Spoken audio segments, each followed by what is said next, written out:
The human சைக்கிளில் chapter 16 பார்த்து கொண்டிருக்கின்றோம். அதன் தலைப்பு த சூப்ரா ரேஷனல் அல்டிமேட் ஆஃப் லைஃப். அதாவது லைஃப்ல வாழ்வுல எது உண்மையிலேயே ஒரு அதி உன்னதமான ஒரு நோக்கமாக இருக்கணும். அந்த நோக்கம் அறிவுக்கு அப்பாற்பட்ட அதி உன்னதமான நோக்கம். அறிவு அறிவுக்கெல்லாம் அப்பாற்பட்ட விஷயம். அதுதான் வாழ்வினுடைய அதி உன்னதமான நோக்கமாக, அல்டிமேட் ஆஃப் லைஃப்னு அதி உன்னதமான நோக்கமாக இருக்கணும். எது அப்படி இருக்கும்? அதை பத்தி தான் பகவான் சொல்றார். லாஸ்ட் செஷன்ல பேராகிராஃப் 1 and 2 பார்த்தோம். அதுல என்ன பார்த்தோம் என்றால், அவனுடைய மனிதனுடைய நேச்சர்ல, இயல்பில் எடுத்துக்கொண்டால், எதை அவன் நாட விரும்புகின்றான் என்றால், எது அவனுக்குள்ள சாஸ்வதமாக இருக்கின்றதோ, எது அவனுக்குள்ள, எது அவன் சார்ந்துள்ள அந்த உலகத்தில் எது சாஸ்வதமாக இருக்கின்றதோ, எது அனைத்திற்கும் பின் உள்ள மெய்ப்பொருளாக இருக்கின்றதோ, அதனுடன் தான் அவன் அதை அடையத்தான் அவன் விரும்புகின்றான். அது அவனுடைய வாழ்வினுடைய மறைந்துள்ள நோக்கமாக இருக்கின்றது. கன்சீல்டு எய்மா இருக்கு அப்படிங்கிறார். மேம்போக்கா தெரியாது, ஆனா கன்சீல்டு எய்ம் எதுவா இருக்கு அப்படின்னா, அனைத்தினுள்ளும் உள்ள அந்த மெய்ப்பொருள், அந்த பரம்பொருளை அடைவதுதான் மனிதனுக்குள் உள்ள மறைந்துள்ள நோக்கமாக இருக்கு அப்படிங்கிறார். அது வெளிப்புறத்துல தெரியாது, ஆனா மறைந்துள்ள நோக்கம் அதுவாதான் இருக்கு அப்படிங்கிறார். தனக்குள்ள அந்த பரம்பொருளை கண்டறிதல், தான் சார்ந்துள்ள உலகத்தில் இந்த பரம்பொருளை கண்டறிதல், அதனுடன் ஒத்திசைவுடன் தன் வாழ்க்கையை பொருத்தி கொள்ளுதல், இதுதான் மீண்டும் மீண்டும் அவனுடைய வாழ்வினுடைய மறைந்துள்ள நோக்கமாக இருக்கின்றது அப்படிங்கிறார். எது அவனுக்குள்ள இருக்கக்கூடிய ஒரு உயர்வானதும் விரிவானதும் பரிபூரணமாகவும் இருக்கின்றதோ, அதை மனிதன் அடைய விரும்புகின்றான். அதை அடைந்தவுடன் அவன் என்ன எண்ணுகின்றான்? எது அவ்வாறு அடைந்த அது அனைத்திற்கும் மேலான ஒரு மெய்ப்பொருள், ஒரு அதி உன்னதமான ஒரு உண்மை, அதனுடன் அது இணைந்திருப்பதை காண்கின்றான். மதம் என்ன செய்கின்றது அப்படின்னா, ஒரு இறை சாநித்தியத்தை அடைவது. அதாவது இந்த அதி உன்னதமான ஒரு மெய்ப்பொருளை ஒரு இறை சாநித்தியமாக அடைவது என்பது மதத்தினுடைய நோக்கமாக இருக்கின்றது. தார்மீக நெறி என்பது அதனுடைய நோக்கம் என்னவாக இருக்கின்றது என்றால், எது எப்பொழுதுமே சரியாக இருக்கின்றதோ, எது எப்பொழுதுமே அன்பு என்கின்ற ஒரு இயல்பை தன்னுள் கொண்டுள்ளதோ, வலிமையை கொண்டுள்ளதோ, தூய்மையை கொண்டுள்ளதோ, அதனுடன் தன்னை பொருத்திக் கொள்ள தார்மீக நெறி விரும்புகின்றது. அதே போல ஒரு மனிதன் கிட்ட இருக்கக்கூடிய இந்த அழகுணர்ச்சி சார்ந்த இயல்பு எதை நாடுகின்றது என்றால், எது சாஸ்வதமான அழகாக இருக்கின்றதோ, எது சாஸ்வதமான ஆனந்தமாக இருக்கின்றதோ, அதனுடன் ஒத்திசைவுடன் தன்னை இசைவுடன் பொருத்தி கொள்வது என்பது ஒரு மனிதனுடைய அழகுணர்ச்சி சார்ந்த இயல்பினுடைய நோக்கமாக இருக்கின்றது. அதாவது ஒவ்வொரு இயல்பு மனிதன் ஒரு மதத்திற்கு ஒரு நோக்கம் இருக்கின்றது, எத்திக்ஸ் தார்மீக நெறிக்கு ஒரு நோக்கம் இருக்கின்றது, எஸ்தெட்டிக் நீட் அண்ட் நேச்சர் ஒரு நோக்கம். எல்லாமே எதை நாடுகின்றன என்றால் பரிபூர்ணத்தை தான் நாடுகின்றன.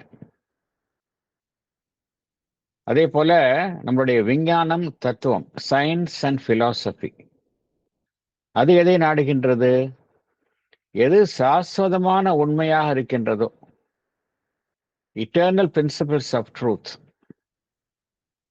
அதைத்தான் விஞ்ஞானமும் தத்துவமும் நாடுகின்றது. ஸோ ரிலிஜனா இருக்கட்டும், எத்திக்ஸா இருக்கட்டும், மனிதனுடைய அழகுணர்ச்சி சார்ந்த இயல்பாக இருக்கட்டும், விஞ்ஞானமாக இருக்கட்டும், தத்துவமாக இருக்கட்டும், எல்லாமே அந்த எது சாஸ்வதமாக இருக்கின்றதோ அதைத்தான் நாடுகின்றது.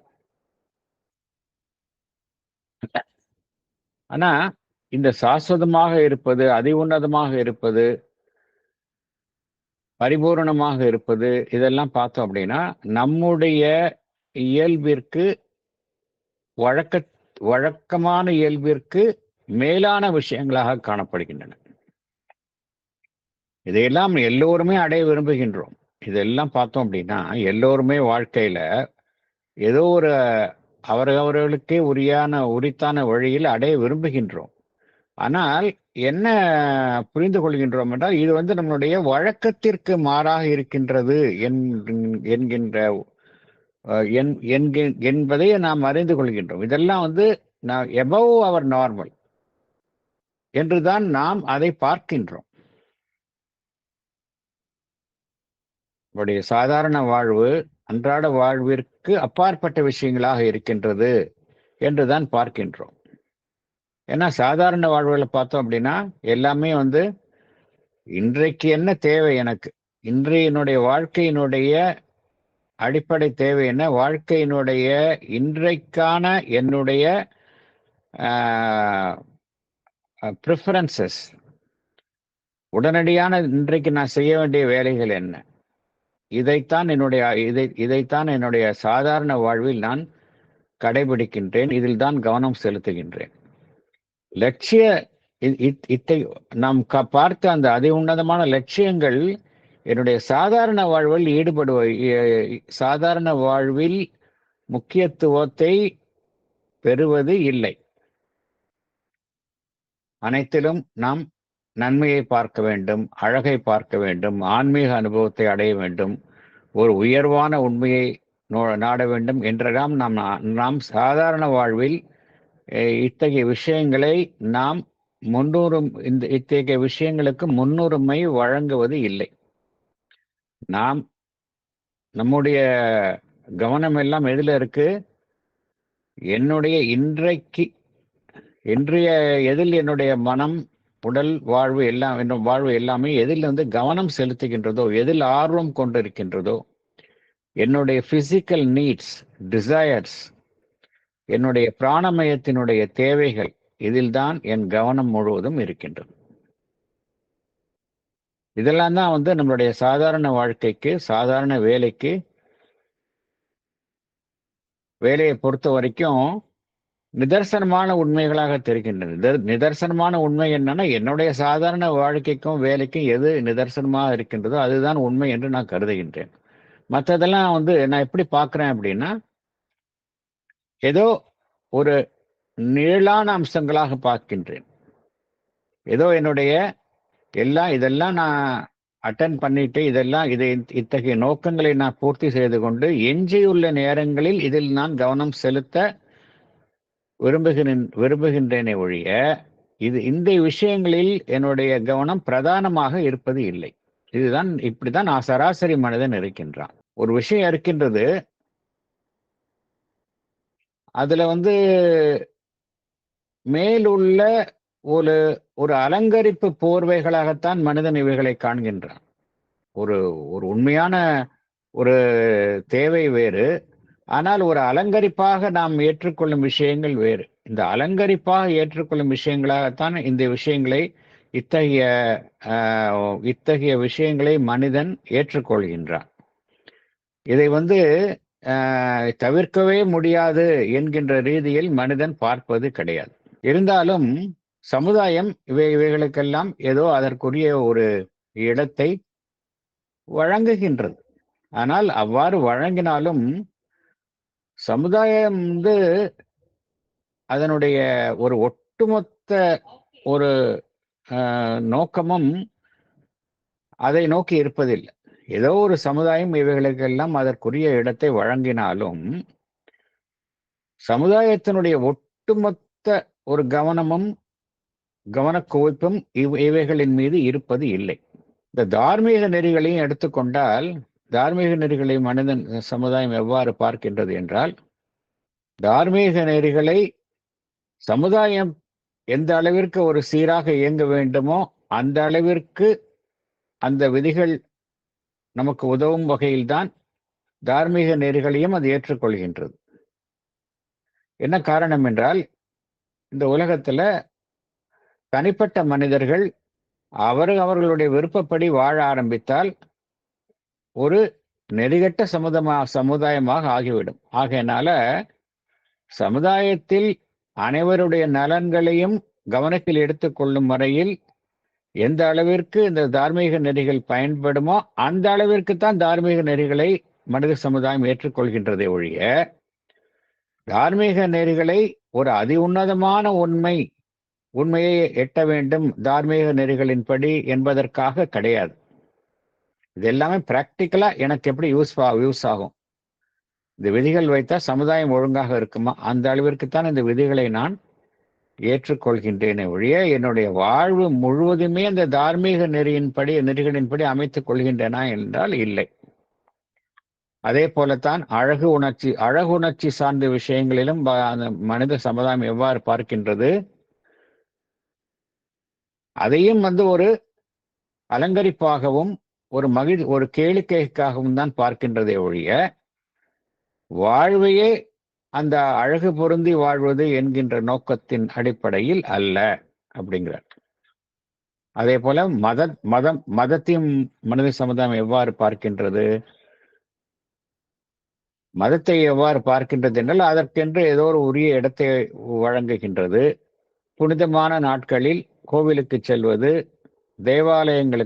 கிறிஸ்துவ தேவாலயங்களுக்கு செல்வது என்கின்ற ரீதியுடன் மதத்தினுடைய பங்கு முடிந்து விடுகின்றது. அல்லது மனிதனுடைய இறுதி நாட்களில் அவனுடைய கவனம் வேறெதிலும் செல்ல முடியாமல் இருக்கும் நிலையில் இதன் மதத்தின் பக்கம் மனிதன் கவனத்தை திருப்புகின்றான். அவனுக்கு வேற எதுவும் முடியல அப்படின்னா உடனே இதுக்கு திருப்புறான். ஏதோ மனிதன் என்ன செய்கின்றான், அவனுடைய மிகவும் ஒரு இயந்திர கதியான வாழ்வில் அவ்வப்போது சற்று நிறுத்தி கடவுள் பக்கம் திரும்புகின்றான், அவ்வளவுதான். ஆனால் அவனுடைய வாழ்வு அனைத்தையுமே அந்த மத நெறிகளுக்கு உட்பட்டு வாழவும் அல்லது வாழ்வு முழுவதுமே இந்த இறைவன் பக்கம் திரும்பியும் வாழ்வதற்கும் அவன் தன்னை அந்த நெறிகளுக்கு உட்படுத்திக் கொள்வதில் அவன் தயாராக இல்லை. ஈவன் ஒரு ஆன்மீகம் சார்ந்த சமுதாயங்கள், ஆன்மீகத்தின் அடிப்படையாக கொண்ட சமுதாயங்கள், இந்திய சமுதாயங்களை போன்ற ஆன்மீகத்தை அடிப்படையாக கொண்ட சமுதாயங்களில் கூட மனிதனுடைய வாழ்வு ஆன்மீகத்தை ஒரு நோக்கமாகவும் ஒரு விதியாகவும் கொண்டு அமைவது இல்லை. இந்த ஆன்மீகத்தை நாடுவது, மதத்தை நாடுவது இதெல்லாம் வெகு சிலருக்கே விடப்படுகின்றது. அந்த வெகு சிலர்களை நாம் துறவி என்று கூறுகின்றோம், தார்மீக மனிதன் என்று கூறுகின்றோம். அல்லது இந்த அழகுணர்ச்சியை நாடுபவர்களை நாம் எவ்வாறு கூறுகின்றோம், இந்த ஈஸ்தட்டிக் மேன் என்று கூறுகின்றோம். கலைநயத்தில் ஆர்வமுள்ளவர்களை ஆர்டிஸ்ட் என்று கூறுகின்றோம். தத்துவ ரீதியாக அதில் ஆர்வம் உள்ளவர்களை திங்கர் என்று, இவைகளை எல்லாம் நாம் என்ன செய்கின்றோம், தனிமைப்படுத்தி விடுகின்றோம். எல்லோரும் அது மாதிரி இருப்பதில்லை. வெகு சிலரே இத்தகைய விஷயங்களில் பிரத்யேகமாக தங்கள் கவனத்தை செலுத்துகின்றார்கள். அவர்களை நாம் அவர்களுக்கென்றே ஒரு முத்திரை குத்தி தனியாக விட்டு விடுகின்றோம். பொதுவாக பார்த்தோம் அப்படின்னா சமுதாயத்தில் எல்லோருமே இந்த அதி உன்னதமான விஷயங்களை நாடுவது இல்லை என்று பகவான் குறிப்பிடுகின்றார். எல்லாமே சாதாரண லைஃப், இதுதான் நாட விரும்புகின்றார்கள். அவர்களுடைய vital needs, physical needs, mental preferences, இதுல தான் மெஜாரிட்டி ஆஃப் த பீப்புள் லைஃப்ல கவனம் செலுத்துறாங்க. இதுக்கெல்லாம் ஏதோ ஒரு உரிய இடத்தை அளிக்கின்றார்களே உரிய, இதையே மையமாக வைத்து யாருமே வாழ்வது இல்லை அப்படிங்கிறார். இதுதான் நம்ம பேராகிராஃப் 1 and 2 நம்ம இதுல பார்த்தோம். பட் ஏன் மனிதன் அப்படி இருக்கிறான்? இப்ப மனிதன் இருக்கிறாங்கிறது தெரியுது நம்மளுக்கு. சாதாரண வாழ்வு, அவனுடைய அடிப்படை தேவைகளை கவனம் செலுத்தி இருக்கிறான். இது தப்பா பண்ணா எதனால் அப்படி இருக்கிறாங்க மனிதர்கள் இருக்கின்றார்கள், இதற்கு எது மனிதனை இவ்வாறு இருக்க தூண்டுகின்றது? இப்ப எல்லாரும் அப்படித்தானே இருக்கிறோம். மெஜாரிட்டி ஆஃப் த பீப்புள் அப்படிதான் இருக்கிறோம். இது தவறா? எது எது எது தவறா? எது நம்மை இவ்வாறு இருக்க தூண்டுகின்றது என்பது குறித்து பகவான் இதை எக்ஸ்பிளைன் பண்றார். ஃபர்ஸ்ட் பகவானுடைய ஸ்டைல் ஆஃப் இதுவே தெரியும். முதல்ல ஒரு ஒரு ஒரு ஒரு ஸ்டேட், ஒரு நிலையை அப்படியே நம்மளுக்கு எடுத்து காட்டுவார். பின்பு அந்த நிலைக்கான காரணம் என்ன, அது ரொம்ப அப்ஜெக்டிவா அனலைஸ் பண்ணுவார். இப்ப அடுத்து பார்க்க போறதுல பேராகிராஃப்ஸ்ல ஏன் அப்படி மனிதன் இருக்கின்றான், அது அவனுடைய தப்பு இல்லை அப்படிங்கிறார். அது ஏதோ ஒரு காரணத்திற்காக தான் மனிதன் அப்படி இருக்கிறான் அப்படிங்கிறார். அது எக்ஸ்பிளைன் பண்றார் ரொம்ப அழகா. நம்ம உள்ளே செல்லலாம். Paragraph 3. The Human Cycle, Chapter 16. The Suprarational Ultimate of Life, Paragraph 3. The reason is that here we get to another power of our being, which is different from the ethical, aesthetic, rational, and religious. One which, even if we recognize it as lower in the scale, still insists on its own reality and has not only the right to exist, but the right to satisfy itself and be fulfilled. It is indeed the primary power. It is the base of our existence upon earth. It is that which the others take as their starting point and their foundation. This is the life power in us, the vitalistic, the dynamic nature.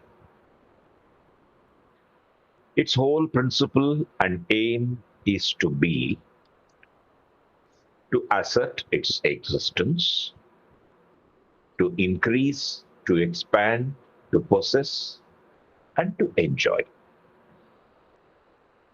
Its native terms are growth of being, pleasure, and power. Life itself here is being at labor in matter to express itself in terms of conscious force. Human life is the human being at labor to impress himself on the material world with the greatest possible force and intensity and extension. His primary insistent aim must be to live and make for himself a place in the world, for himself and his species. Secondly, having made it to possess, produce, and enjoy with an ever-widening scope. And finally, to spread himself over all the earth life and dominate it. This is and must be his first practical business.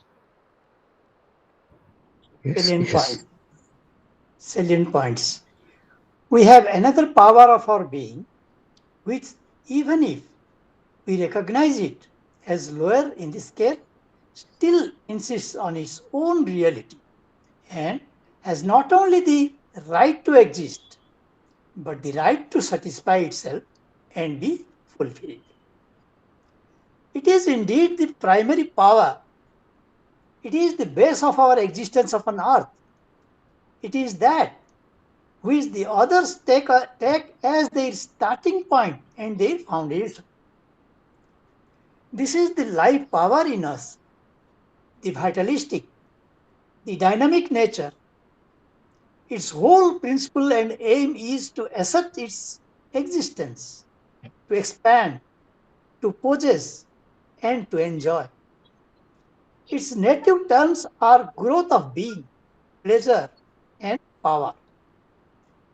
Human life is the effort of the human being to impress himself on the material world with the greatest possible force and intensity and extension.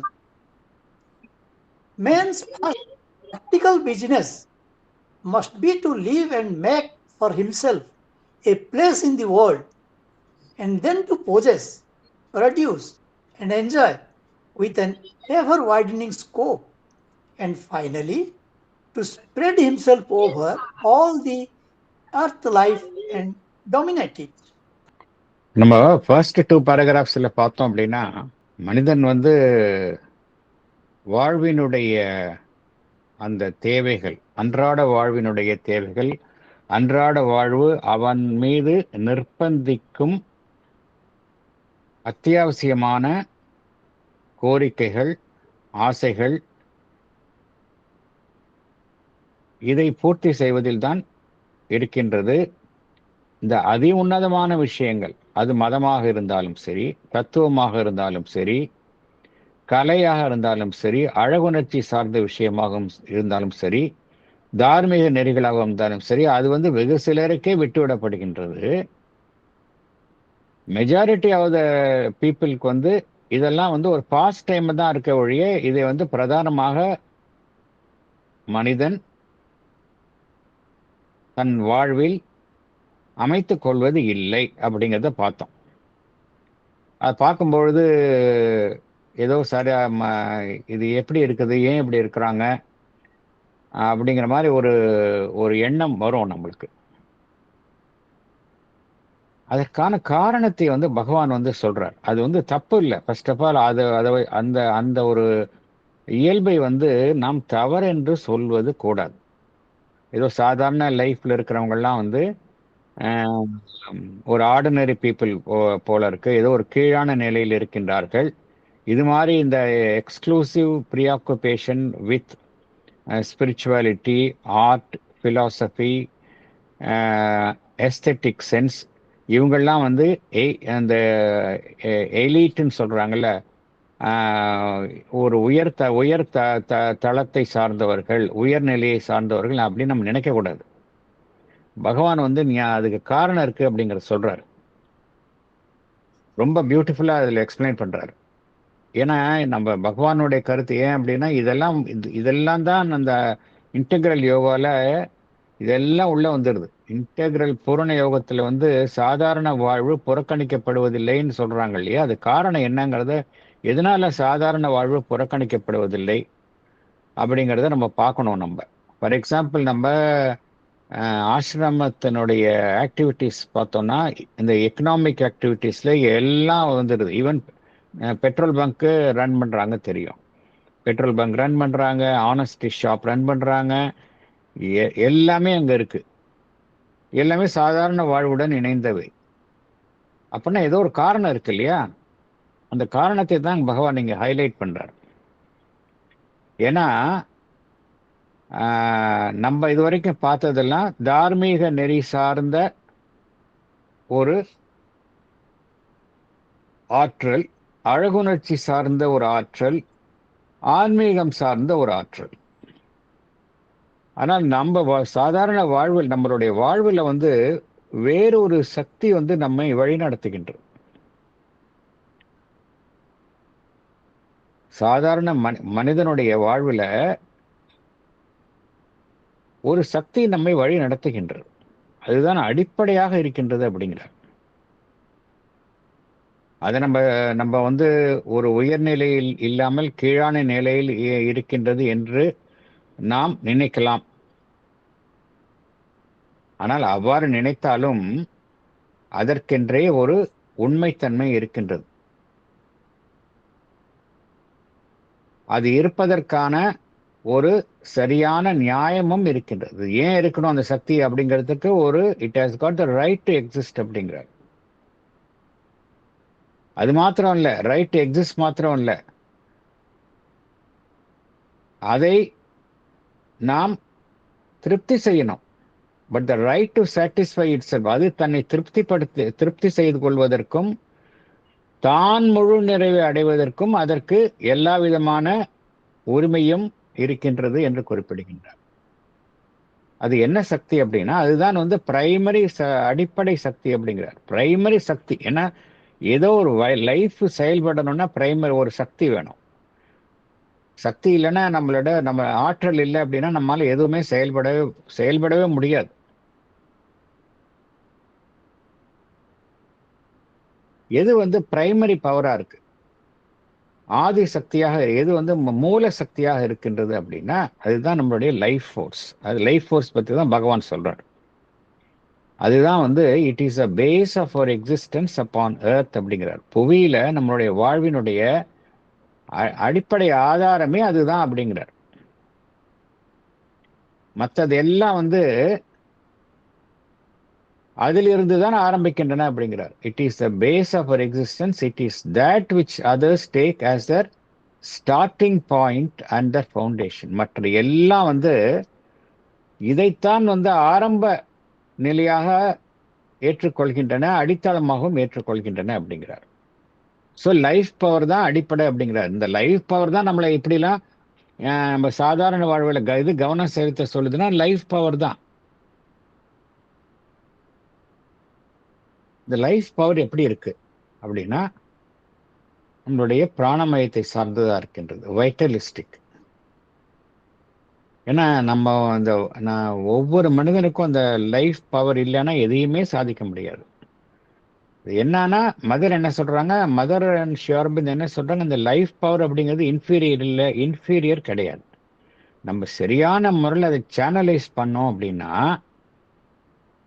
நம்ம அதை விட வந்து நமக்கு வந்து ஒரு பெரிய ஒரு கருவி, ஒரு வல்லமையான கருவி இருக்கவே முடியாது அப்படிங்கிறார். ஈவன் நம்மளுடைய ஸ்பிரிச்சுவல் ஆஸ்பிரேஷன்ல கூட இந்த வைட்டல் பவரை வந்து நம்ம சரியான முறையில் சேனலைஸ் பண்ணணும் அப்படின்னா அது நமக்கு எல்லையற்ற சக்தியை வழங்கும். ஆன்மீக முயற்சியிலும் கூட அது எல்லையற்ற சக்தியை வழங்கும் அப்படின்னு தான் மதர் சொல்றாங்க. அதை நம்ம சேனலைஸ் பண்ணணும். இதைத்தான் மாஸ்டரிங் ஒன்ஸ் வைட்டல் என்று அன்னை குறிப்பிடுகின்றார்கள். அதனுடைய அடிப்படை விதி எப்படி, எந்த விதியின்படி அந்த லைஃப் பவர், வாழ்வினுடைய சக்தி, பிராணசக்தி செயல்படுகின்றது என்றால் அது முதல்ல தன்னுடைய இருப்பை அது உறுதி செய்து கொள்கின்றது. ஏன் தன்னுடைய இருப்பை உறுதி செய்து கொள்ளணும் அப்படின்னா ஒரு மனிதனுடைய வாழ்வு வந்து முதல்ல வந்து அது இருந்தாதான் மற்றதெல்லாம் இயங்க முடியும். ஏன்னா மனிதனுடைய வாழ்வு வந்து எந்த பேஸ்ல ஆரம்பிக்கின்றது என்றால் எல்லாமே வந்து சட உலகம் மெட்டீரியல் பேஸ், ஒரு மெட்டீரியல் என்வைரன்மெண்ட், அதுல தான் ஆரம்பிக்கின்றது. இந்த மெட்டீரியல் என்வைரன்மெண்ட்ல நம்ம லைஃப் டிவைன்ல கூட நம்ம பார்த்தோம். எல்லாமே வந்து பார்த்தோம் அப்படின்னா அந்த வாழ்வினுடைய சக்திக்கு புறம்பாக இருக்கின்றன. அதையெல்லாம் மீறிக்கிட்டு தான் வந்து ஒவ்வொரு லைஃப்பும் வந்து இந்த உலகத்துல வந்து சஸ்டெயின் ஆகி மெல்ல மெல்ல மெல்ல வளருது. இட் இஸ் ஆல்வேஸ் பார்த்தோம் அப்படின்னா தெர் இஸ் ஆல்வேஸ் லைஃப் பிரின்சிபலுக்கும் மெட்டீரியல் பிரின்சிபலுக்கும் இடையில எப்பொழுதுமே ஒரு கான்ஃப்ளிக்ட் இருந்துகிட்டே இருக்கு இல்லையா? As long as life power வந்து நல்லா இருக்கிற வரைக்கும் லைஃப் கண்டினியூ ஆகுது. ஆஸ் லாங் அஸ் கூட இருக்கக்கூடிய அந்த மெட்டீரியல் என்வைரன்மெண்ட்டுக்கு லைஃபுக்கு இணக்கமா இல்லை அப்படின்னு என்ன செய்கின்றது? ஆஸ் பர் ஸ்ரீ அரபிந்தோ அந்த லைஃப் டிவைன்ல பத்தி என்ன படிக்கிறோம்? Life continues in some other material environment. It rejects the body and chooses another body. Death is a process of life அப்படின்னு தான் சொல்றார் பகவான். ஸோ லைஃபும் கூட இருக்கு. அதை லைஃப் வந்து நம்ம உடலை சார்ந்து இருக்கின்றது. உடல் என்பது மெட்டீரியல் கம்போனன்ட்ஸால உருவாக்கப்பட்டது தான் உடல் என்பதும். ஸோ லைஃப் வந்து it is always depend on the material environment. கூட இருக்கக்கூடிய சுற்றி இருக்கக்கூடிய அந்த மெட்டீரியல் என்வைரன்மெண்ட் அதுல அந்த ஒரு சூழ்நிலையின் மீது தன் ஆளுமையை எப்பொழுதுமே நிலைநிறுத்தி கொள்ளும் முயற்சியில் தான் அது எப்பொழுதுமே இறங்கி அது ஈடுபட்டுள்ளது.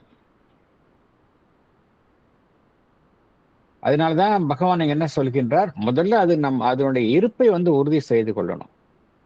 அது தன்னை வளர்த்து கொள்ள வேண்டும், விரிவு செய்து கொள்ள வேண்டும், அனைத்தையும் தன் வசம் ஆக்கி கொள்ள வேண்டும், பின்பு அதை அனுபவிக்க வேண்டும். இவ்வாறு தான் இந்த வாழ்வினுடைய சக்தி ஒவ்வொரு மனிதனிடத்திலும் வேலை செய்கின்றது.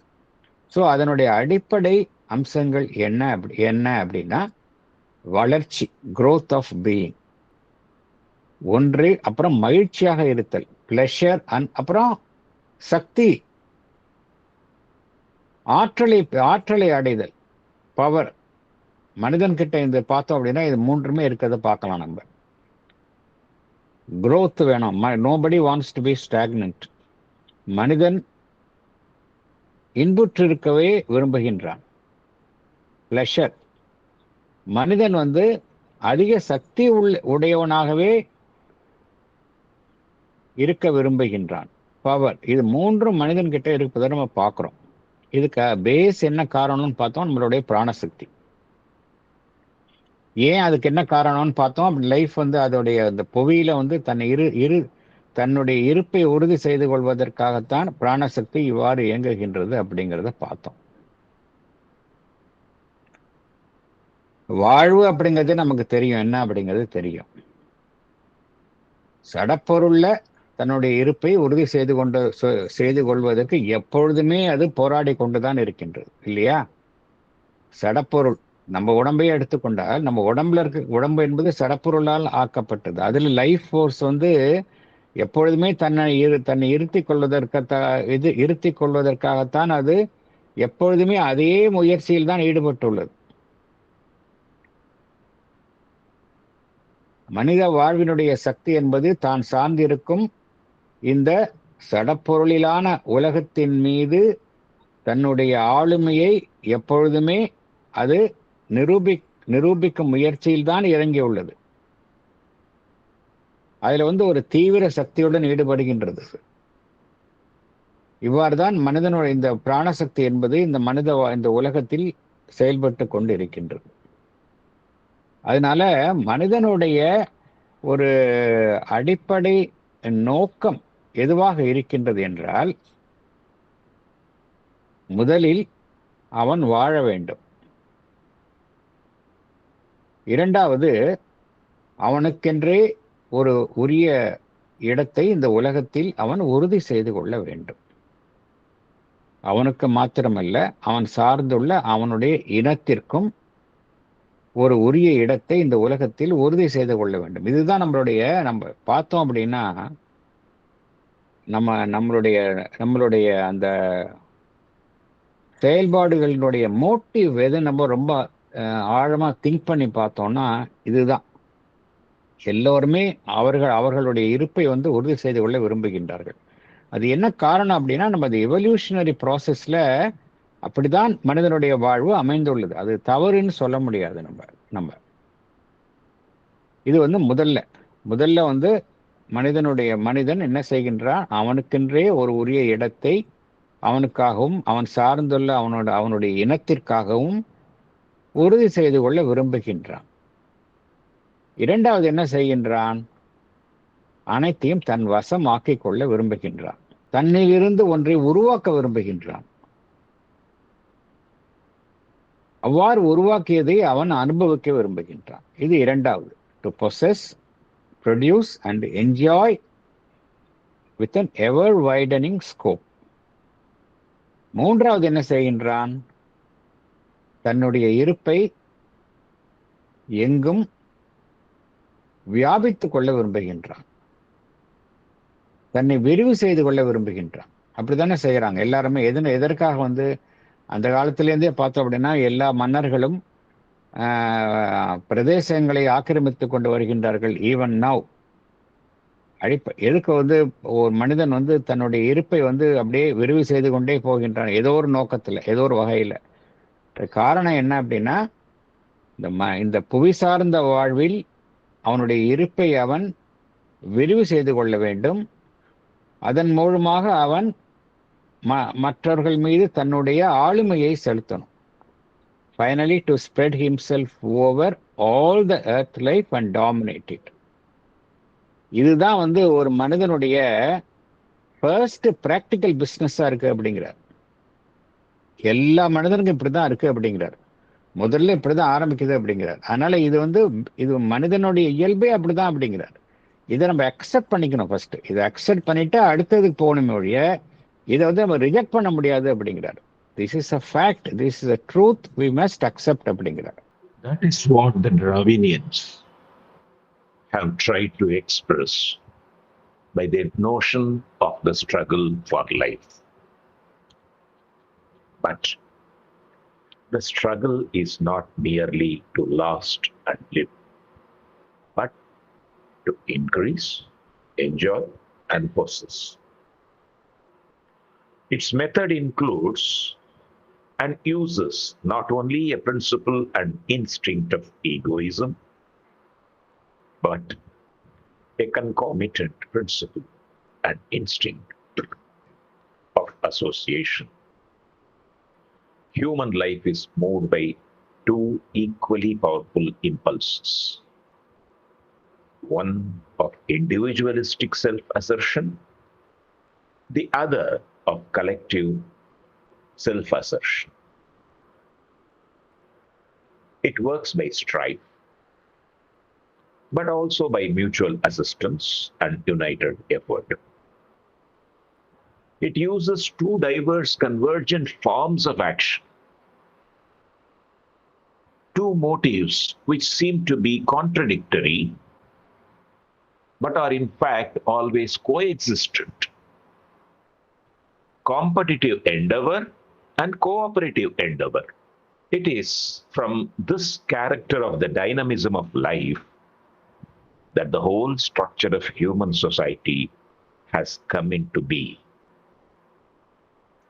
And it is upon the sustained and vigorous action of this dynamism that the continuance, energy, and growth of all human societies depends. If this life force in them fails, and these motive powers loosen vigor, then all begins to languish, stagnate, and finally move towards disintegration. That is what Darwin meant by the struggle for life. But the struggle is not merely to last and live, but to increase, enjoy, and possess. Its method includes not only a principle and instinct of egoism, but a concomitant, concomitant principle and concomitant principle and instinct of association. Human life is moved by two equally powerful impulses, one of individualistic self assertion, the other of collective self assertion. It works by struggle, but also by mutual assistance and united effort. It uses two motives of action which seem to be contradictory but are in fact always coexistent: competitive endeavor and cooperative endeavor. It is from this character of the dynamism of life that the whole structure of human society has come into being. It is upon the sustained and vigorous action of this dynamism that the continuance, energy, and growth of all human societies depends. If this life force in them fails and these motive powers lose in vigor, then all begins to languish, stagnate, and finally move towards disintegration. In fact ரொம்ப பகவான் ரொம்ப அழகாக சொல்றார். இந்திய சமுதாயத்துல ஒரு 200 வருடங்களுக்கு முன்னாடி அந்த வாழ்வினுடைய ஆற்றல் என்பது ரொம்பவும் குறைந்த நிலையில்தான் நாம் இருந்தோம் என்று குறிப்பிடப்படுகின்றது. இதை நன்கு உணர்ந்த சுவாமி விவேகானந்தர் முதல்ல உங்ககிட்ட இந்த வைட்டாலிட்டி வரணும் இந்திய மக்களுக்குன்னு தான் ரொம்ப ஒரு ஆவேசமான அவருடைய பிரசங்கங்கள் வந்து மனிதனுக்குள்ள இருக்கக்கூடிய ஆற்றலை தட்டி எழுப்பும் வண்ணம் அமைந்தன. முதல்ல பிகம் த மேன் அப்படிங்கிறார். ரிலிஜனே என்ன அப்படின்னா இட் இஸ் மேன் மேக்கிங் தான் ரிலிஜன் அப்படிங்கிறார். சுவாமி விவேகானந்தர் ஈவன் தோ அவர் அத்வைத்திக் இதுல இருந்தாலும் கூட, பட் அவர் வந்து வாழ்வை வந்து துறந்து செல்ல வேண்டும் அப்படின்னு சொல்லல அவர். You can reach the divine by playing football than by reading Gita அப்படிங்கிறார். நீ ஃபுட்பால் ரொம்ப நல்லா விளையாண்டேன்னா உன்னால வந்து you can reach a divine. ஏன்னா மனிதனுக்கு இப்ப இந்தியா இருக்க அப்பொழுது இருந்த நிலைக்கு என்ன தேவை அப்படின்னா வைட்டாலிட்டி. இந்த வைட்டாலிட்டி இழந்ததுனால தான் நம்ம வந்து எல்லா விதமான அந்நிய ஆக்கிரமிப்புகளுக்கும் நம்ம ஆளானோம் அப்படின்னு சொல்றாங்க. இதே கருத்தை பகவான் ஸ்ரீ அரவிந்தரும் மீண்டும் மீண்டும் மீண்டும் கூறுகின்றார். த லாஸ் ஆஃப் வைட்டாலிட்டி அது கூடாது. ஏன் லேசா இல்ல, அது காரணம் என்ன அப்படின்னா தவறாக புரிந்து கொள்ளப்பட்ட சில கோட்பாடுகள். தவறாக வாழ்வை வந்து ஒரு மாயை என்று கூறுவது, துறவு மனப்பான்மையை மேற்கொள்வது அப்படிங்கிற ஒரு தவறான புரிந்து கொள்ளப்பட்ட கோட்பாடுகளின் பின்னால் உள்ள உண்மையை சரியாக புரிந்து கொள்ளாதனால ஒட்டுமொத்த சமுதாயமே வாழ்வினுடைய வறட்சியை கண்டு இருந்தது அப்படின்னா பகவான் ஸ்ரீ அரவிந்தர் கூறுகின்றார். லைஃப் வந்து இங்க பேங்க்ரப்ட் ஆயிடுச்சு அப்படின்னாரு. எப்படி வெஸ்டர்ன் கண்ட்ரீஸ்ல ஸ்பிரிச்சுவல் பேங்க்ரப்சி இருந்ததோ, இங்க நம்மளுடைய எஸ்பெஷலி இந்தியன் கான்டினென்ட்ல வந்து பேங்க்ரப்சி ஆஃப் லைஃப் அது இருந்தது அப்படிங்கிற. அதுதான் நம்மளுடைய மோஸ்ட் ஆஃப் த எல்லா விதமான பிரச்சனைகளுக்கும் அதுதான் காரணமா இருந்தது அப்படிங்கிறார். அது ஏன் அப்படின்னா இதுதான் காரணம். நம்ம ஒரு அடிப்படையான ஒரு வம்சம் இருக்கக்கூடியத நம்ம அதை வந்து நீங்க வந்து இக்னோர் பண்ணணும் அப்படின்னா என்ன ஆகும்? அப்புறம் இறுதியில பகவான் என்ன சொல்றார்? டிஸ்இன்டிகிரேஷன் ஆகும் அப்படிங்கிறார். All begins to language, stagnate and finally move towards disintegration அப்படிங்கிறார். இங்க முக்கியமான ஒரு விஷயத்தை பகவான் சொல்றார்.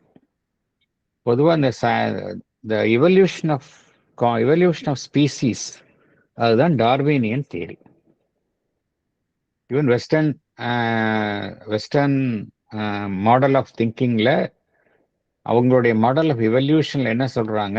Survival of the fittest. அதை தப்பா புரிஞ்சுக்கிறாங்க. சர்வைவல் ஆஃப் த ஃபிட்டஸ்ட் அப்படிங்கிறது தான், அதன்படி தான் எல்லாமே செயல்படுது. Even now they say that it is எல்லா உயிரினங்களும் எதன் அடிப்படையில் செயல்படுகின்றன என்றால் சர்வைவல் ஆஃப் த ஃபிட்டஸ்ட். எது வலிமையா இருக்கோ அதுதான் சஸ்டெயின் ஆகும். அதை வந்து மனிதன் என்கின்ற அமைப்பிலையும் அவங்க கொண்டு வந்து நீ ஃபிட் ஆகணும் அப்படின்னா நீ வந்து வலிமையா இருக்கணும், மற்றவங்க வலிமை இல்லாதவர்களை நீ வந்து அடக்கி ஆளணும், நீ வலிமையா இருந்தவன் தான் நீ வாழ முடியும் அப்படிங்கிற ஒரு தப்பான ஒரு கண்ணோட்டத்தை அவர்கள் செலுத்தினார்கள். உண்மையிலேயே அப்படி கிடையாது. பகவான் வந்து இந்த டார்வினியன் தியரியை வந்து சரியான முறையில் அவர் வந்து மாடிஃபை பண்றார். நோ டவுட் இனிஷியல் ஸ்டேஜஸ்ல தான் அந்த சர்வைவல் ஆஃப் த ஃபிட்டஸ்ட் அப்படிங்கிறது அப்ளிகபிள் ஆகும் அப்படிங்கிறார். டார்வினியன் தியரி எங்க அப்ளிகபிள் ஆகும் அப்படின்னா இனிஷியல் ஸ்டேஜஸ்ல அந்த ஸ்பீசிஸ் வந்து வர்றப்ப வேணா சில ஸ்பீசிஸ் வந்து இல்லாம போயிடுது, சில ஸ்பீசிஸ் மேல சஸ்டெயின் ஆகி இந்த மெட்டீரியல் என்வைரன்மெண்ட்ல எது தாக்கு பிடிக்குமோ அது தாக்கு பிடிச்சி சஸ்டெயின் ஆகி மேல வருது அப்படிங்கிறார். பட் ஒன்ஸ் மனிதன் என்கின்ற மனம் சார்ந்த அமைப்பு வந்த அப்புறம் இங்க வேற ஒரு பிரின்சிபிள் ஒர்க் ஆக ஆரம்பிக்குது அப்படிங்கிறார். இதை நம்ம ஏற்கனவே பார்த்திருக்கோம். லைஃப் டிவைன்ல பகவான் இதை பத்தி ரொம்ப தெளிவாக கூறியுள்ளார். மனிதன் என்பவன் வந்து தோன்றிய பின்னர் இங்க வேறு ஒரு விதி இங்க வேலை செய்ய ஆரம்பிக்குது. அந்த விதி என்ன அப்படின்னா பிரின்சிபல் ஆஃப் அசோசியேஷன். அது புரிஞ்சுக்கணும். வெறும் principle of the survival of the fittest கிடையாது அப்படிங்கிறார். It is a principle of association and cooperation. அது இருந்தாதான் இன்னைக்கு வந்து இது பண்ண முடியும். இன்ஃபேக்ட் லைஃப் டிவைன்ல ஒரு குறிப்பு சொல்றாரு. இதுல வந்து யார் வந்து சர்வைவல் ஆஃப் த ஃபிட்டஸ்ட் அப்படிங்கிறது எப்படி எதன் அடிப்படையில் இனிமே அமையும் அப்படின்னா யார் வந்து more and more they are willing to கோஆபரேட்டோ அவங்க தான் சர்வைவல் ஆஃப் த ஃபிட்டஸ்ட் அப்படிங்கிற. That is a man who will be the fit to survive அப்படிங்கிறார். பகவான் இந்த வார்த்தைகள் தான் உபயோகப்படுத்துகின்றார். Who will be considered fit to survive அப்படின்னா who is able to more and more cooperate. Cooperation and association வந்து எந்த அளவுக்கு பண்றோமோ அவங்க தான் வந்து ஃபிட் டு சர்வைவ் அப்படிங்கிற நிலைமைக்கு தான் மாறும் அப்படிங்கிறார். அந்த கருத்தை தான் இங்க பகவான் சொல்றார். ரொம்ப அற்புதமா சொல்றார். டார்வினியன் தியரை நம்ம தப்பா புரிஞ்சுட்டு இருக்கிறோம். நம்ம ஆக்சுவலா இனிஷியல் ஸ்டேஜஸ்ல தான் வந்து அந்த ஸ்ட்ரகிள் ஃபார் லைஃப் எல்லாம் இருக்கும்.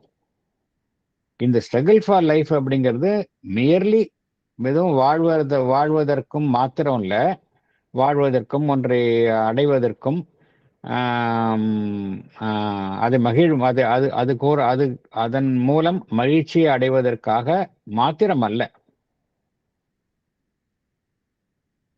அதனுடைய விதி எப்படி செயல்படுகின்றது என்றால், வெறும் என்னுடைய நலன் அதன்படி செயல்படுதல் என்கின்ற ஒரு உந்துதலின் அடிப்படையில் மாத்திரம் செயல்படுவது அல்ல அப்படிங்கிறார். மியர் இன்ஸ்டிங்க்ட் ஆஃப் ஈகோயிசம் கிடையாது அப்படிங்கிறார். கன்காமிட்டன்ட் பிரின்சிபல் அப்படிங்கிறார். அதனுடன் கூட இணைந்த வேறொரு விதியும் செயல்படுகின்றது அப்படிங்கிறார். Concomitant principle and instinct of association. இதுதான் முக்கியம். இந்த அசோசியேஷன் அண்ட் மியூச்சுவல் இது இல்லாம இன்னைக்கு எதுவுமே சாதிக்கவே முடியாது இந்த உலகத்துல. இவல்யூஷன்ல வந்து ஒரு ஸ்டேஜில் தான் வந்து அந்த struggle for the existence, survival of the fittest ஒரு ஸ்டேஜில் தான் இருக்க ஒழிய, அதுக்கப்புறம் போக போக எந்த பிரின்சிபல் வந்து வேலை செய்ய ஆரம்பிக்குதுன்னா பிரின்சிபல் ஆஃப் அசோசியேஷன் அப்படிங்கிறார். ஸோ மனிதனுடைய வாழ்வு இரண்டு வலிமையான சக்திகளினால் இயக்கப்படுகின்றது அப்படிங்கிறார். ஒரு சக்தி என்ன அப்படின்னா தனி மனிதன் அவனை உறுதி செய்து கொள்வது, இண்டிவிஜுவலிஸ்டிக் செல்ஃப் அசெஷன். இரண்டாவது சக்தி என்ன அப்படின்னா மனிதன் என்பவன் ஒரு ஒட்டுமொத்த குழுவாக தன்னை உறுதி செய்து கொள்வது, கலெக்டிவ் செல்ஃப் அசெஷன். இந்த ரெண்டு சக்திகள் தான் மனிதனுடைய வாழ்வை இயக்குகின்றது அப்படிங்கிறார்.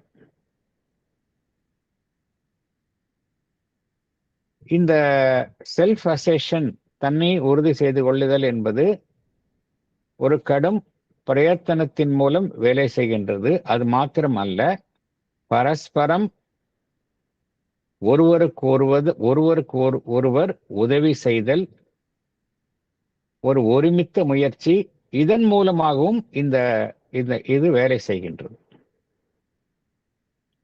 அது செயல்படுவதற்கு இரண்டு எதிரான மாறுபட்ட வடிவங்களில் இது வேலை செய்கின்றது. இது எப்படி செயல்படுது அப்படின்னா இரண்டு மாறுபட்ட அதே சமயம் ஒருங்கிணைந்த வடிவமாக, மாறுபட்டு அதே சமயம் ஒருங்கிணைந்த வடிவங்களாக வேலை செய்கின்றன அப்படிங்கிறார். It uses two diverse convergent forms of action. இரண்டு மோட்டிவ்ஸ், நோக்கங்கள், அது அந்த இரண்டு நோக்கங்களின் அடிப்படையில் வேலை செய்கின்றது அப்படிங்கிறார். அந்த நோக்கங்களை வந்து மேம்போக்கா பார்த்தா ஒன்றுடன் ஒன்று முரண்பட்டு இருப்பது போல தோன்றும். ஆனால் உண்மையிலேயே பார்க்க போனா இவை இரண்டும் ஒரு சேர இருப்பவை. முயற்சியில பார்த்தோம் அப்படின்னா ஒன்றுடன் ஒன்று ஒன்றை மிஞ்சும் அளவிற்கு இன்னொன்று செயல்படுவது போல தோன்றும். காம்படிட்டிவ் எண்டவர், காம்படிட்டிவ் என்ன அர்த்தம்? ஒரு போட்டியாக செயல்படுவது போல தோன்றும். ஆனா அதே சமயம் அது ஒரு இணைந்து செயல்படும் முயற்சியாகவும் இருக்கின்றது. அதாவது என்ன சொல்றார் பகவான் வந்து, இரண்டு விஷயங்கள் வந்து இந்த சக்தி செயல்படுவதற்கு மனிதனுடைய வாழ்வுல இரண்டு விஷயங்கள் வந்து, இரண்டு சக்திகள் வந்து முக்கியமாக செயல்படுகின்றன அப்படிங்கிறார். ஒன்று, ஒரு தனி மனிதன் தன்னுடைய இருப்பை உறுதி செய்து கொள்வது. இரண்டாவது, தனி மனிதனுடைய இனம் என்பது குழுவாக அதனுடைய இருப்பை உதவி செய்து கொள்வது. இது இரண்டு வடிவங்களின் மூலம் இரண்டு வடிவங்களின் மூலமாக செயல்படுகின்றது அப்படிங்கிறார். இரண்டு வடிவங்கள் எப்படி இருக்கு? மேற்புறத்தில் பார்ப்பதற்கு ஒன்றுடன் ஒன்று முரண்பட்டு இருந்தாலும் ஒரே நோக்கத்துடன் தான் செயல்படுகின்றன அப்படிங்கிறார். இரண்டும் அதனுடைய நோக்கங்கள் பார்த்தோம் அப்படின்னா கான்ட்ரடிக்டரியா இருக்கு. ஆனா இவை இரண்டும் இணைந்தே செயல்படுகின்றன அப்படிங்கிறார். அது என்ன இரண்டு விஷயங்கள் அப்படின்னா, competitive Endeavour and cooperative Endeavour அப்படிங்கிறார். முயற்சியில காம்படிட்டிவா செயல்படுறது, ஒன்று மற்றொன்றை விஞ்சும் அளவிற்கு செயல்படுதல், அதுதான் காம்படிட்டிவ் எண்டவர். கோஆபரேட்டிவ் எண்டவர் அப்படின்னா என்ன அர்த்தம் அப்படின்னா, ஒன்றுடன் மற்றொன்று பரஸ்பரம் ஒற்றுமையுடன் செயல்படுதல். இந்த ரெண்டுமே செயல்படுகின்றது மனித வாழ்வில் அப்படிங்கிறார். இப்ப நம்மளுடைய சமுதாயத்தை எடுத்துக்கலாம். ஒவ்வொரு தனி மனிதனும் பார்த்தோம் அப்படின்னா அவன் மற்றவர்களை விட சிறப்பாக செயல்படத்தான் விரும்புகின்றான். அதே சமயம் ஒரு குழுவாகவும் இணைந்து செயல்படுகின்றான். இந்த குழுவாக இணைந்து செயல்படுதல் அப்படிங்கிறது இல்லை அப்படின்னா மனிதனுடைய வாழ்வு அவன் செயல்படவே முடியாது. அதே சமயம் அந்த காம்படிட்டிவ் வேண்டவர் இல்லை அப்படின்னா மனிதன் தன்னுடைய வளர்ச்சியில வளர முடியாது, ஸ்டாக்னண்டா ஆயிடுவான். ஸோ காம்படிட்டிவ் வேண்டவரும் வேணும், கோஆபரேட்டிவ் வேண்டவரும் வேணும். இவை இரண்டும் இணைந்தே தான் செயல்படுகின்றன மனிதனுடைய வாழ்வில் அப்படிங்கிறார்.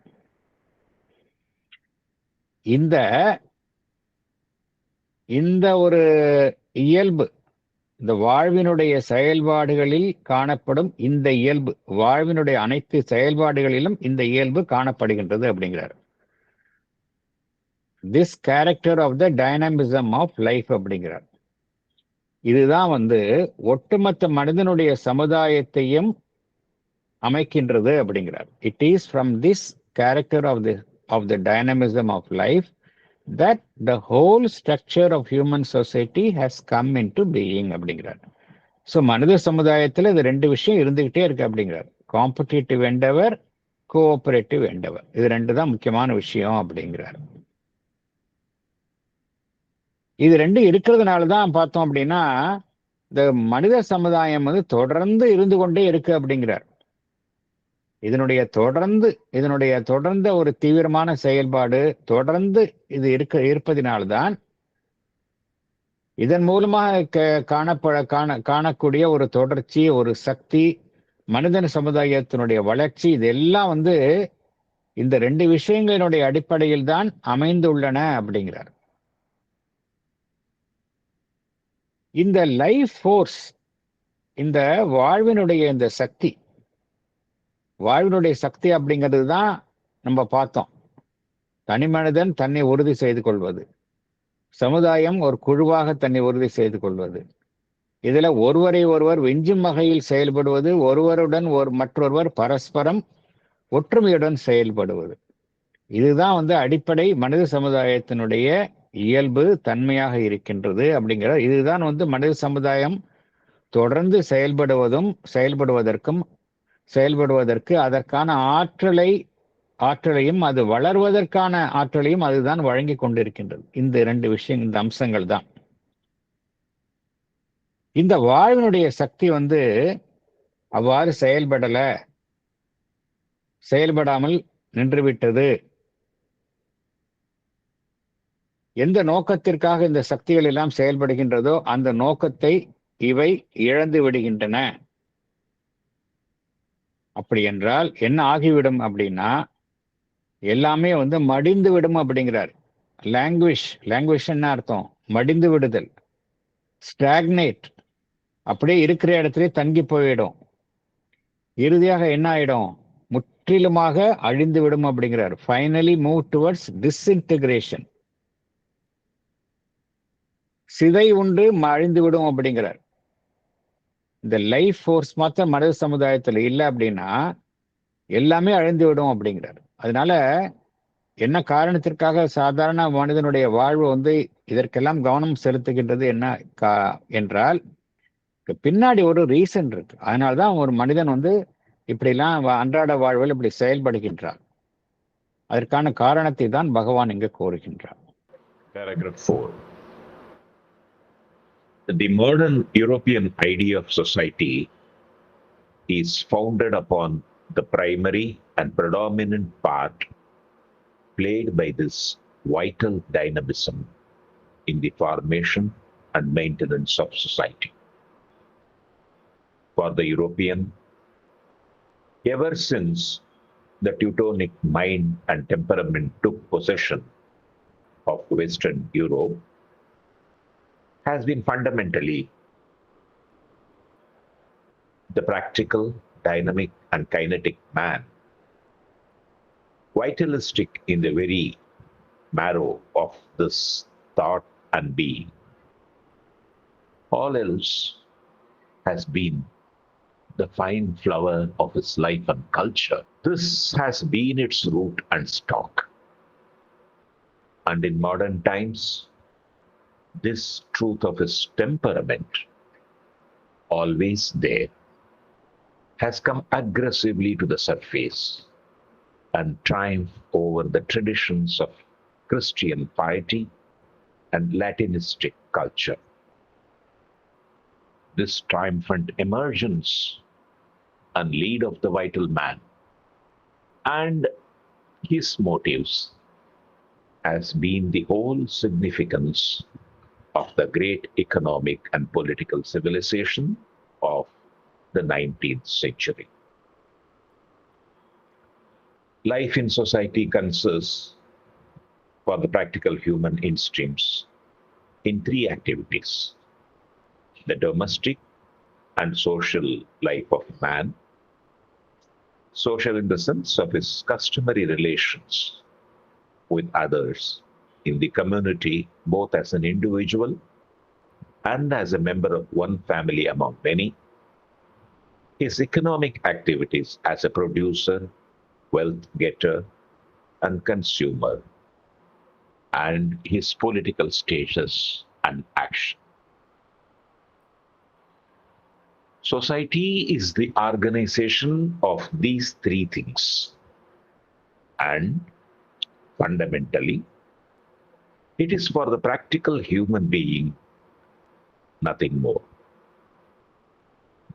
Learning and science, culture, ethics, aesthetics, religion are assigned their place as aids to life, for its guidance and betterment, for its embellishment, for the consolation of its labors, difficulties, and sorrows. But they are no part of its very substance, do not figure among its essential objects. Life itself is the only object of living. Salient points. The modern European idea of society is founded upon the predominant part played by this vital dynamism in the formation and maintenance of society. The European has been fundamentally the practical, dynamic, and kinetic man, vitalistic in the very marrow of his thought and being. All else has been the surface part of his life and culture, but the vital dynamism has been its base. In modern times, this truth of his temperament has come aggressively to the surface and triumphed over the traditions of the Christian piety and Latinistic culture. The whole significance of the great economic and political civilization of the 19th century has been marked by the emergence and lead of the vital man and his motives.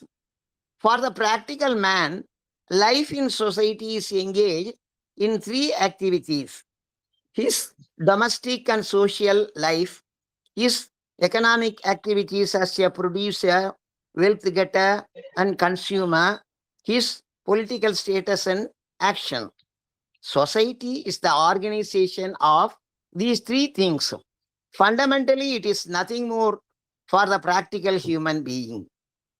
Learning and science, culture, ethics, aesthetics, religion are assigned their place as aids to life for its guidance and betterment.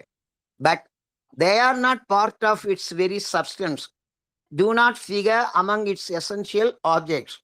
Life itself is the only object of living. நம்ம பார்த்தோம் அந்த vital dynamism அப்படிங்கிறத நம்ம பார்த்தோம், போன பேராகிராஃப்ல பார்த்தோம். அந்த vital dynamism லாஜிக்கலா build பண்ணிட்டே வர்றார். அது ரொம்ப லாஜிக்கலா எப்படி மனிதன் உருவாகின்றான், எப்படி எப்படி வந்து அவனுடைய இருப்பை உறுதி செய்து கொள்கின்றான், அப்புறம் அந்த காம்படிஷன், கோஆபரேஷன், அசோசியேஷன் இதெல்லாம் எப்படி மெல்ல மெல்ல மெல்ல வளர்கின்றது அப்படிலாம் சொல்லிட்டே வர்றார். ஸோ அல்டிமேட்டா எது பேஸா இருக்கு அப்படின்னா அந்த லைஃப் ஃபோர்ஸ், அல்டிமேட்டா லைஃப் ஃபோர்ஸ் தான் வந்து எல்லாத்துக்கும் பேசிஸா இருக்கு அப்படின்னு சொல்றாரு. அது எதையே அப்படி செய்யுது அப்படிங்கிறதுக்கு காரணத்தையும் பகவான் அழகாக விளக்கி விட்டார். இப்ப இதனுடைய ஒரு முகம், இந்த லைஃப் ஃபோர்ஸ் தான் டாமினண்டா இருக்கு அப்படிங்கிற அப்ப அந்த ஒரு உண்மையினுடைய ஒரு முகத்தை எங்க பாக்குறோம் அப்படின்னா இந்த யூரோப்பியன் சொசைட்டில பாக்குறோம் அப்படிங்கிறார். யூரோப்பியன் சொசைட்டில வந்து இந்த வைட்டல் டைனமிசம் அப்படின்னு சொல்றோமே, இந்த வாழ்வினுடைய துடிப்பான செயல்பாடுகள் அதுதான் வந்து ப்ரிடாமினன்ட் ரோல், அதுதான் பிளே பண்ணுது அப்படிங்கிற. சொசைட்டியை வந்து எது வந்து சொசைட்டியை சமுதாயத்தை அமைப்பதற்கும் அதனுடைய பராமரிப்பிற்கும் எது வந்து பிரதானமாக ஒரு அம்சமாக இருக்கின்றது என்றால் இந்த வைட்டல் டைனமிசம், வாழ்வினுடைய துடிப்பான இயக்கம், செயல்பாடுகள், அதுதான் வந்து அடிப்படையாக இருக்கு அப்படிங்கிறார். இப்ப ஐரோப்பிய ஒரு மனிதனை எடுத்துக்கொண்டால் அது பகவான் எப்பொழுதிலிருந்து இந்த இந்த ஒரு டெம்பரமெண்ட், இந்த மனோபாவம் எப்பொழுதிலிருந்து இந்த மனோபாவம் ஒரு தீவிரமாக ஐரோப்பாவில் செயல்பட ஆரம்பித்தது என்றால், இந்த ஜெர்மானிய டியூட்டானிக் மைண்ட்னு என்ன அர்த்தம்? ஜெர்மானிய ஒரு ஆரம்ப காலகட்டத்துல இந்த ஜெர்மன் நோடைய அந்த பிரதேசம் அதிலிருந்து வந்த செல்வாக்கின் காரணமாக, அது ஆரம்ப காலகட்டத்தில் சொல்றார் பகவான். ஒரு many hundreds of years back Bhagavan சொல்றார். அப்ப இந்த ஜெர்மானிய ஒரு மனோபாவத்தினுடைய செல்வாக்கின் காரணமாக டியூட்டானிக் மைண்ட் அண்ட் டெம்பரமெண்ட் அது வந்து மேற்கத்திய ஐரோப்பாவை அது வெகுவாக பாதித்தது. ஜெர்மானிய அந்த டியூட்டானிக் மைண்ட் என்ன அர்த்தம்? அனைவரையும் தன் வசம் வைத்துக் கொள்வது, தன்னுடைய சக்தியை மற்றவர்கள் மீது பிரயோகிப்பது, இதுதான் வந்து Teutonic mind and temperament took position of western Europe. எப்பொழுது இதனுடைய செல்வாக்கு செயல்பட ஆரம்பித்ததோ அப்பொழுதிலிருந்தே ஐரோப்பிய மனிதன் வந்து அடிப்படையில் எவ்வாறு செயல்பட ஆரம்பித்தான் என்றால், ஒரு நடைமுறை வாழ்வை சார்ந்த மனிதனாகவும் வாழ்வினுடைய இயக்கங்களில் தன்னை தீவிரமாக ஈடுபடுத்திக் கொள்பவனாகவும் அவனுடைய எண்ணம், செயல்பாடு அனைத்திலுமே வாழ்வினுடைய ஒரு துடிப்பை வெளிப்படுத்தும் வண்ணமாக செயல்படுபவனாகவும் அவன் காணப்பட்டான். யூரோப்பிய மனிதன் வந்து யூரோப்பியன் மேன் எப்படி வந்து மாறுகின்றான் என்றால், இந்த ஜெர்மானிய ஒரு செல்வாக்கின் காரணமாக அவனுடைய இயல்பு எவ்வாறு மாறுகின்றது என்றால், ஒரு நடைமுறை வாழ்வு எவ்வாறு இருக்க வேண்டும், எவ்வாறு அவனுடைய எண்ணங்களிலும் செயல்பாடுகளிலும் எவ்வாறு வாழ்வினுடைய சக்தியை வெளிப்படுத்தும் வண்ணம் செயல்பட வேண்டும் என்கின்ற ரீதியில் தான் செயல்பட ஆரம்பித்தான். எப்பொழுதிலிருந்து என்றால், அந்த influence of the Teutonic mind, அவனுடைய வாழ்வினுடைய மற்ற அம்சங்கள், இந்த கல்ச்சர், ஆர்ட், இதெல்லாம் வந்து அவனுடைய வாழ்வில் வந்து மேம்போக்காக தான் காணப்பட்டவை. அவன் வாழ்வினுடைய ஒரு மென்மையான அம்சங்கள் எல்லாம் இருக்கு இல்லையா, மென்மையான அம்சங்கள், கலை, இலக்கியம், கவிதை, இதெல்லாம் அப்புறம் வந்து இதெல்லாம் வந்து வாழ்வினுடைய ஒரு மேற்புறத்தில் தான் காணப்பட்டன. அடித்தளத்துல எது இருந்தது அப்படின்னா அந்த அக்ரெசிவ் டெம்பரமெண்ட் தான் அடித்தளத்துல இருந்தது. பகவான் என்ன சொல்கின்றார்?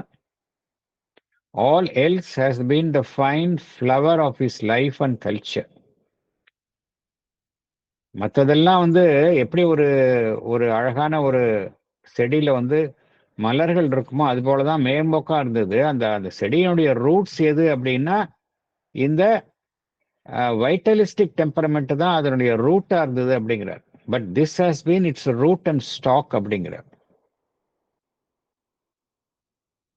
கடந்த ஒரு 200 வருடங்களா பார்த்தோம் அப்படின்னா இந்த டெம்பரமெண்ட் வந்து ரொம்ப அக்ரெசிவா வெளிப்பட ஆரம்பித்து விட்டது இல்லையா?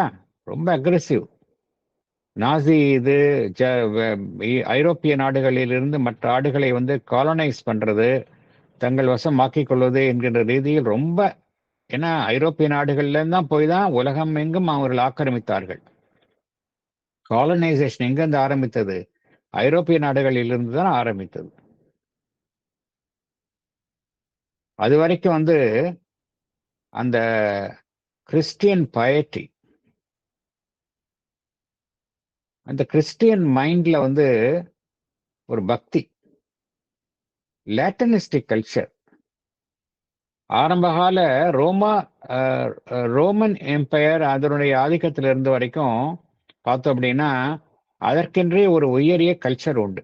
எப்பொழுதுமே ஒரு உயரிய கல்ச்சர். எப்படி இந்த நம்மளுடைய இந்தியன் கல்ச்சர் வந்து ரொம்ப தொன்மையானதோ அதே போல அந்த கிரீக் அண்ட் லாட்டின் அதனுடைய கல்ச்சர் வந்து ரொம்ப தொன்மையானது. ஸோ ஆரம்ப காலகட்டத்தில் யூரோப்ல வந்து அந்த கிறிஸ்டியன் பயட்டி, அந்த ஒரு பக்தி, மனித நேயம் இதெல்லாம் இருந்தது. அந்த நாகரிகம் எல்லாம் இருந்தது. இதெல்லாம் வந்து லேட்டர் பார்ட் ஆஃப் யூரோப்ல எல்லாமே வந்து பெண்ணுக்கு தங்கிவிட்டன அப்படிங்கிறார். இந்த ஒரு வெளிப்பாடு, the vital man, the emergence and lead of the vital man அப்படிங்கிறார். அவனுடைய நோக்கங்கள் இதெல்லாம் வந்து பார்த்தோம் அப்படின்னா 19வது நூற்றாண்டுல ஒரு மாபெரும் பொருளாதார மாற்றங்கள், அரசியல் சார்ந்த நிகழ்வுகள், இவைகளுக்கெல்லாம் இந்த ஒரு இயல்புதான் காரணமாக இருந்தது அப்படிங்கிறார். இதுல மனிதனுடைய வாழ்வு சமுதாயத்துல வந்து 3 விதமான செயல்பாடுகள்ல வெளிப்பட்டன அப்படிங்கிறார். 3 விதமான செயல்பாடுகள் தான் வந்து மனிதனுடைய வாழ்வில் அங்கமாக செயல்பட்டன அப்படிங்கிறார். அது என்ன 3 விதமான செயல்பாடுகள் அப்படின்னா, ஒன்று அந்த தனி மனிதனுடைய டொமஸ்டிக் அண்ட் சோசியல் லைஃப், தனிப்பட்ட மற்றும் சமுதாய வாழ்வு. சோசியல் லைஃப் அப்படின்னா பகவான் என்ன சொல்கின்றார்? அதாவது அந்த சமுதாயத்தில் ஒரு மனிதனுக்கு மற்ற மனிதர்களுடன் இருக்கக்கூடிய அந்த பரஸ்பர உறவு. ஒரு குடும்பம் மற்ற குடும்பத்துடன் ஏற்படும் உறவு, இது first. So domestic and social life of man. அப்புறம் அவனுடைய பொருள் சார்ந்த செயல்பாடுகள், எக்கனாமிக் ஆக்டிவிட்டிஸ், பொருளை உற்பத்தி செய்வது, செல்வத்தை சேர்ப்பது, அதை அனுபவிப்பது, இது இரண்டாவது வேலை. மூன்றாவது அவனுடைய அரசியல் சார்ந்த நிலைப்பாடுகள், பொலிட்டிக்கல் ஸ்டேட்டஸ் அண்ட் ஆக்ஷன். இந்த 3 விஷயங்கள் தான் ஒரு மனிதனுடைய வாழ்வினுடைய அங்கங்களாக இருந்தன அப்படிங்கிறார். ஸோ சமுதாயம் அப்படின்னு பார்த்தோம் அப்படின்னா இது எல்லா சமுதாயத்திற்கும் பொருந்தும். நம்ம சமுதாயத்திலும் பார்த்தா இதுதான் அடிப்படையாக இருக்கின்றது. ஸோ சமுதாயம் அப்படிங்கிறது என்ன? இந்த 3 விஷயங்களை ஒழுங்கமைக்கும் ஒரு அமைப்பாகத்தான் சமுதாயம் என்பது இருக்கின்றது.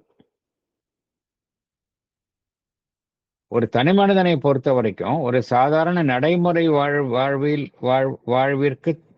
ஈடுபடக்கூடிய ஒரு மனிதனை பொறுத்த வரைக்கும் சமுதாயத்துல அவன் இந்த கண்ணோட்டத்தில் தான் பார்க்கறான். இப்ப நான் ஒரு சமுதாயத்தில் இருக்கிறேன்னு நான் என்ன பார்ப்பேன்? முதல்ல என்னுடைய குடும்பம், என்னுடைய தனிப்பட்ட வாழ்விற்கு என்னுடைய சமுதாயம் நான் இருக்கக்கூடிய இது உதவி செய்கின்றதா? அப்புறம் எனக்கு நான் பொருளை ஈட்டுவதற்கும் அல்லது அந்த பொருள் ஈட்டுவதன் மூலமாக என்னுடைய வாழ்வை மேம்படுத்துவதற்கும் சமுதாயம் உதவி செய்கின்றதா? மூன்றாவது, பொலிட்டிக்கலா என்னுடைய சமுதாயத்தில் அரசியல் ரீதியாக, அதாவது அதை ஒழுங்கமைப்பதற்கான ஒரு நிர்வாகம் செய்வதற்கான ஒரு அமைப்பு இந்த சமுதாயம் ஏற்படுத்தி கொடுத்துள்ளதா? இதெல்லாம் தான் நம்ம பார்ப்போம். ஒரு இடத்துல ஒரு சரியான முறையில நிர்வாகம் இல்லை, அரசியல் ஒரு ஒரு ஒரு ஒரு எங்குமே ஒரு ஒழுங்கற்ற நிலை காணப்படுகின்றது, ஒரு கவர்மெண்ட் சரியான முறையில அமையல அப்படின்னா அந்த இடத்துல இருக்கிறது நம்ம விரும்ப மாட்டோம். அதே சமயத்துல ஒரு இடத்துல பொருளை ஈட்டுவதற்கான வசதியே இல்லை அப்படின்னா நம்ம அந்த இடத்துல இருக்க மாட்டோம்.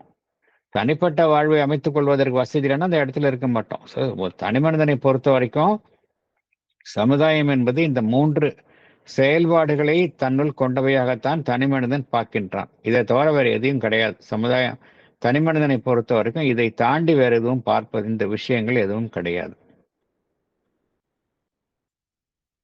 நம்ம இதுல விஞ்ஞானம், கலை, தார்மீகம் சார்ந்த விஷயங்கள், அறநெறி சார்ந்த விஷயங்கள், அழகுணர்ச்சி சார்ந்த விஷயங்கள், மதம், ஆன்மீகம், இதெல்லாம் வாழ்விற்கு உதவி புரியும் அமைப்புகளாகத்தான் கருதப்படுகின்றன. வாழ்விற்கு உதவி புரியும் அமைப்புகள், as aids to life, வாழ்வை வழிநடத்துவதற்காகவும் வாழ்வை மேம்படுத்துவதற்காகவும்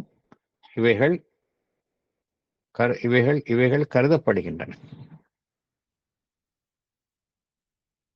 மனிதன் துன்பத்தில் உழலும் பொழுதும், துயரத்தில் உழலும் பொழுதும் அவனுக்கு ஒரு ஆறுதல் அளிப்பதற்காக இவைகளை மனிதன் நாடுகின்றான்.